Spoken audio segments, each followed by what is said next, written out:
ya Kristu. Gomba tuzirikane ijambo ry'Imana twasomewe nako mbere twavomyemwo iki civugo c'iki gikorane nkuko ari mu gitabo c'amategeko ikigabane ca 28 akarongo ka 12. Ndashaka duheze tuzirikanaho tubiroreshe kuri iki civugo rusangi ngo twereke Imana ibikorwa vy'amaboko yacu, nayo izoduhezagira idushakane ku Burundi, igihugu cifashe mu 2040 giteye imbere mu 2060. Dusome ijambo ry'Imana. Nashaka kugira ngo ako karongo ntitugafate konyene ngo tugakore mu nsiguro yako, duheze tugahagatize n'iyindi mirongo igahagatiye kugira twumve isiguro yaryo neza.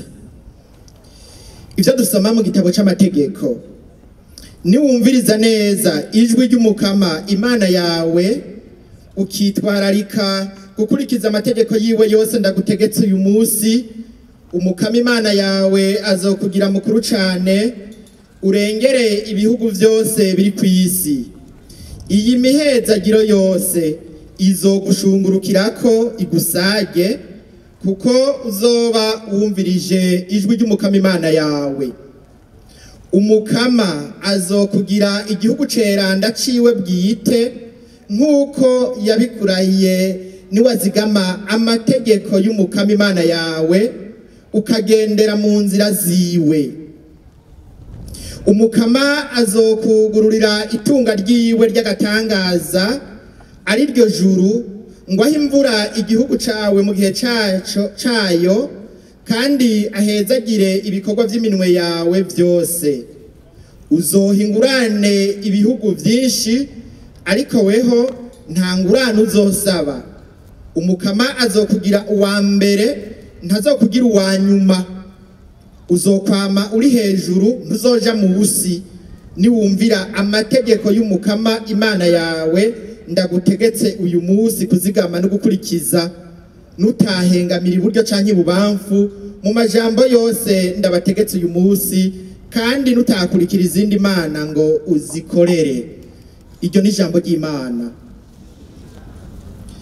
Ingomana mutima mweranda, ngo wuzuze imitima y'abakwemera, gira nk'urukundo bagufitiye rwomera muri bo nk'umuriro waka. Tuma umuzirikanyi wawe nta kitazoremwa, uzohindura n'isi. Dusabe.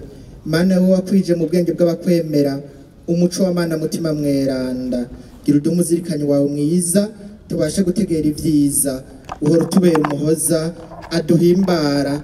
Ivyo turabigusaba kubwa Yezu Kristo nyene Umukama wacu, amen.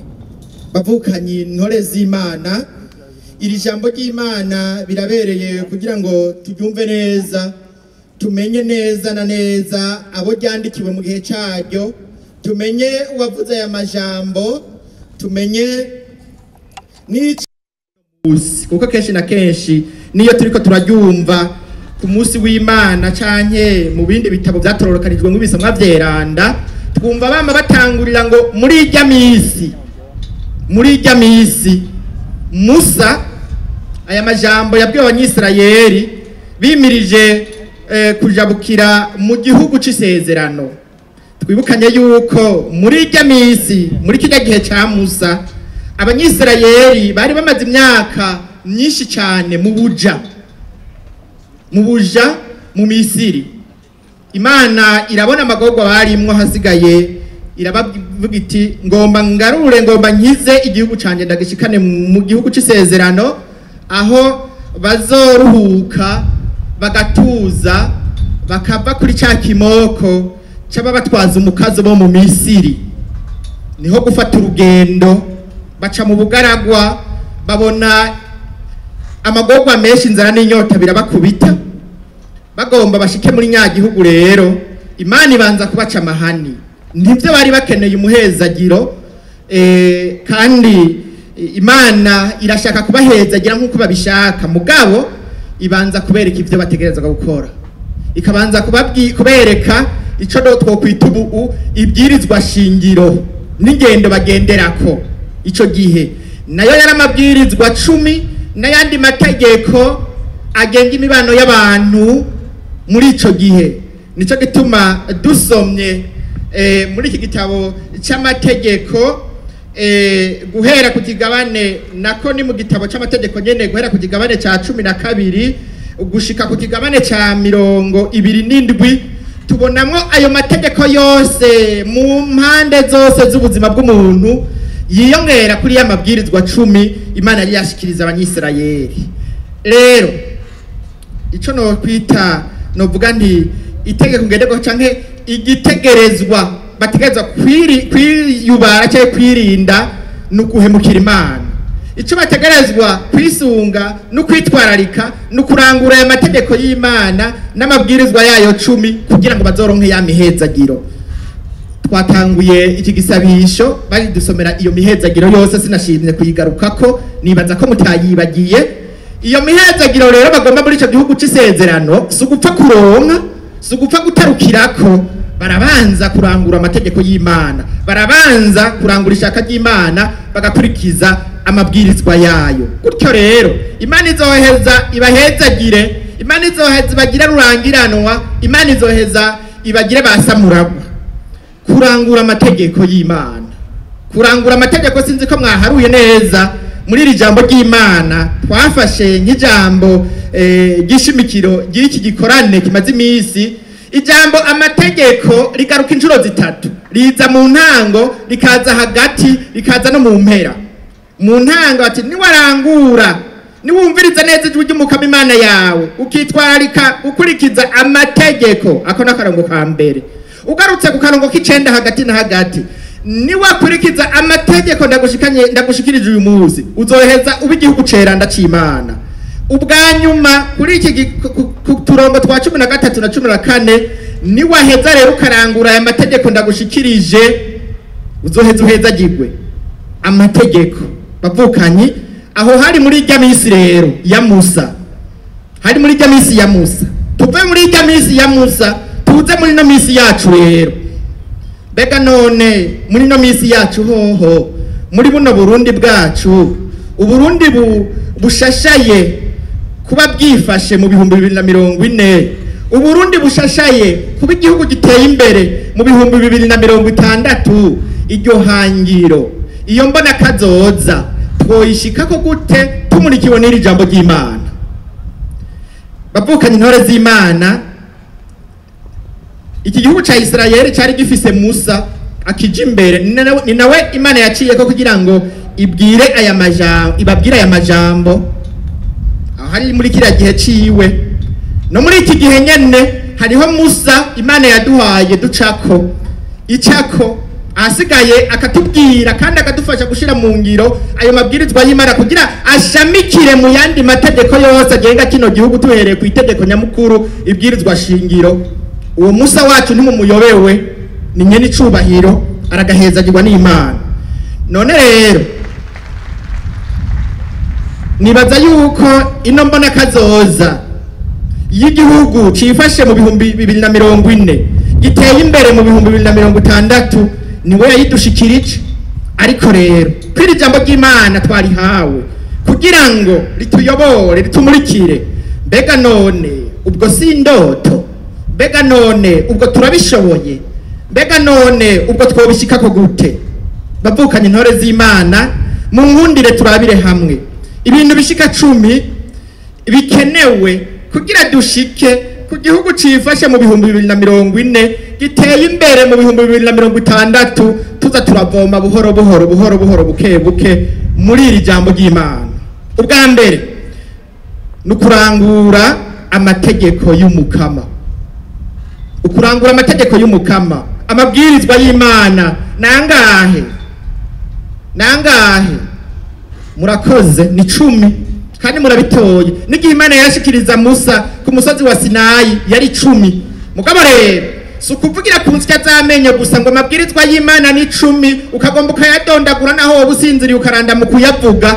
Mbega none nyene nihereye ko jewe, wihereye ko wewe mu buzima bwawe, mu mutima wawe ubwo amabwirizwa y'Imana aracakwiye 10 aracakwiye 10 ko Imana yadushikirije. Ubwo jewe hajya muhira iwanje, hajya mu ishure niga, hajya ku kazi, hajya mubiri wanje, ubwo amabwirizwa y'Imana aracakwiye 10 ko Imana imbwiye iti niwe arangura amategeko rero niwumviriza neza ujye umukama ukitwararika gukurikiza amategeko yiwe yose ndagutegetse uyu munsi uzohezagirwa. None ubwo mu Burundi bwacu, ubu Burundi buriko burahamira kuba bwifashe cyane kuba buteye imbere, amabwirizwa y'Imana aracakwiye 10. Jewe ni mwasanga akwiye 10 umenga noba hagashimwe, umwe wese ni yaraba kihweza muri rusanga akabona aracakwiye 10 umenga noba hagashimwe. Usenga Imana yose yikunde kuruta byose, nuko himbaza umunsi w'Imana nturahira ubusa izina ry'Imana, nuko ubwo turabikurikiza nimba dushaka guhezagirwa aho.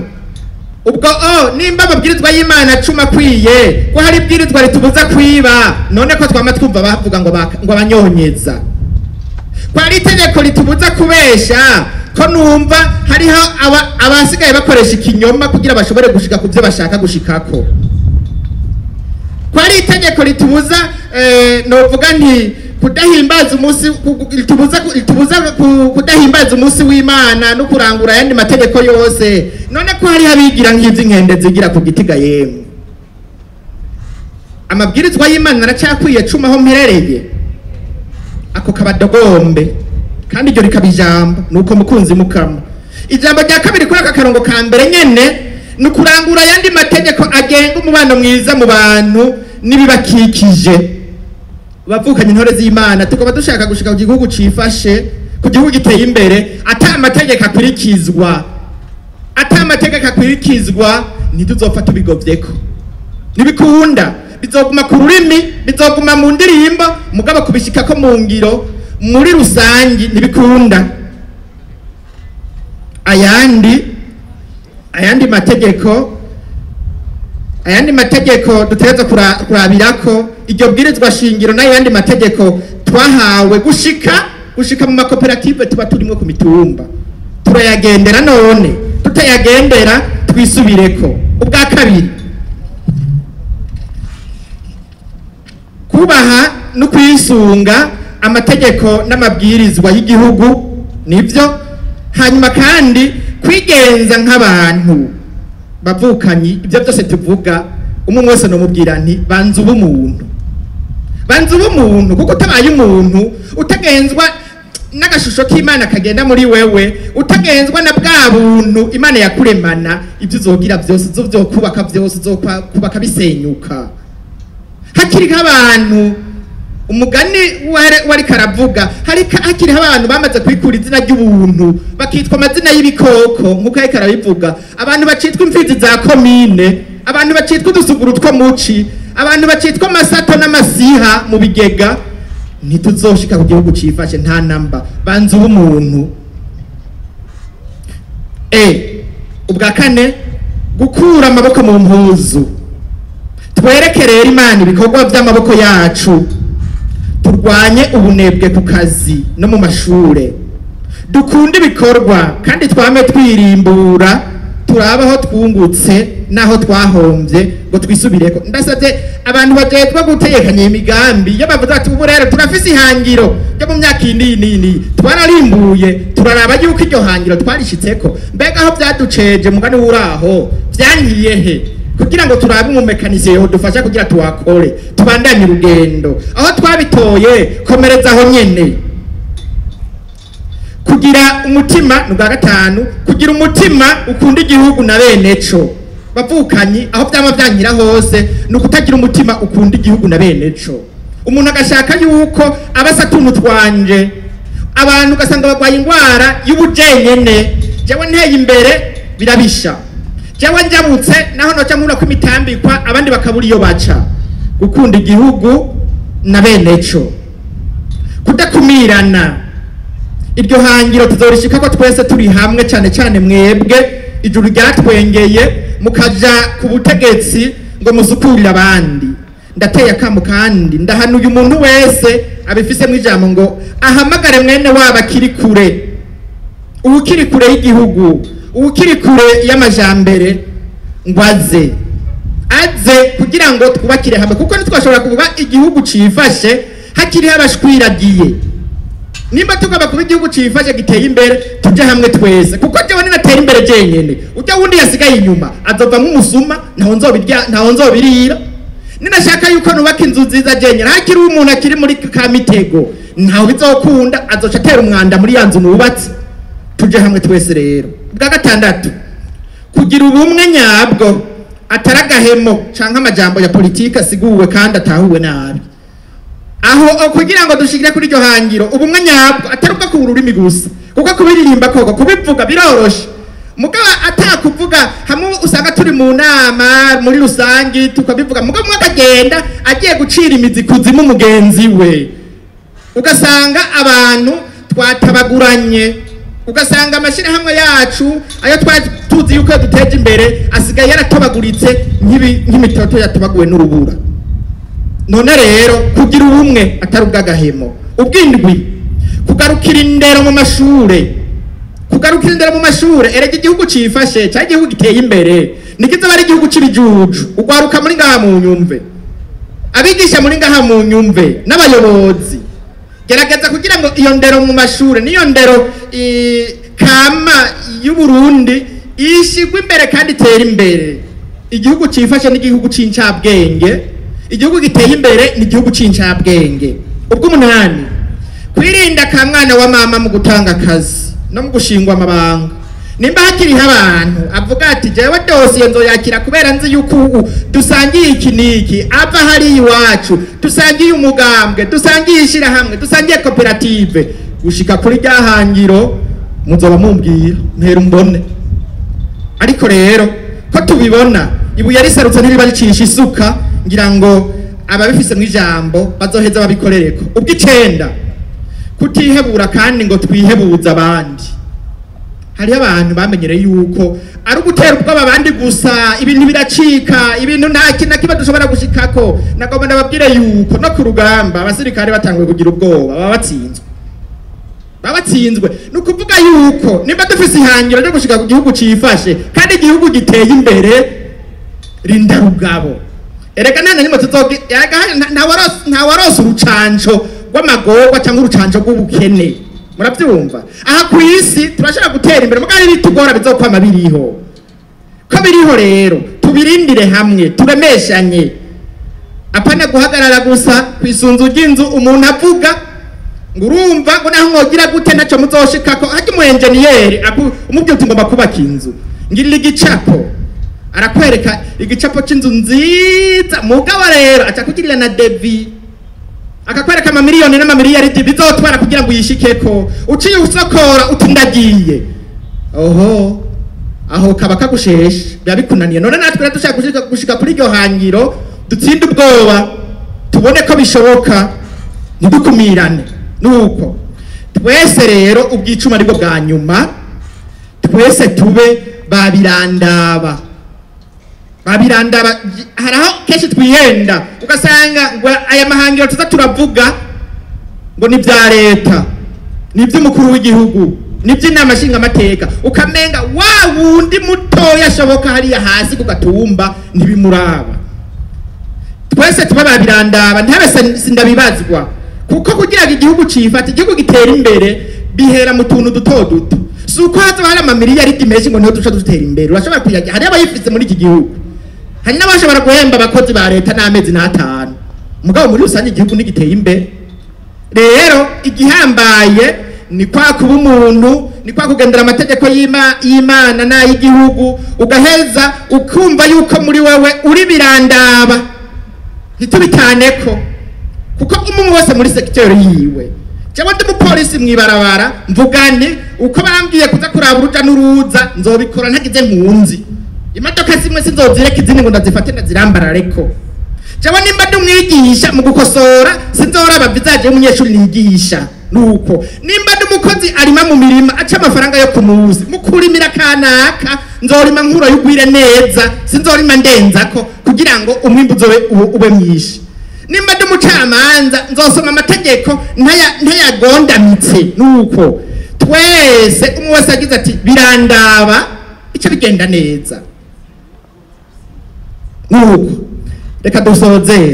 reka dusozere mfunyapfunya mvuga nti reka ndangize mfunyapfunya mvuga nti nitwagendera rero amabwirizwa y'Imana tukagendera ubuntu Imana yaturemanye tukagendera ku gashusho twakuye ku Mana tukarangura amategeko y'Imana n'amategeko y'igihugu cacu tugakura amaboko mu mpuzu tukereka Imana ibikorwa by'amaboko yacu iyo Mana nayo nyaguhezagirwa izoduhezagira idushikane kuri yambo n'akazoza y'igihugu cifashe mu 2040 Uburundi buteye imbere mu 2060 kubwo ubasha rero nahawe n'Imana yashinze ikongera ikansiga mu isakaramentu ry'ubusaseredoti busuku no kubw'urukundo n'ikigongwe Imana igirira abayo ndabahezagiye kandi ndabasabiye imigisha iva ku Mana ku izina rya Data n'irya Mwana n'irya Mutima Mweranda amen.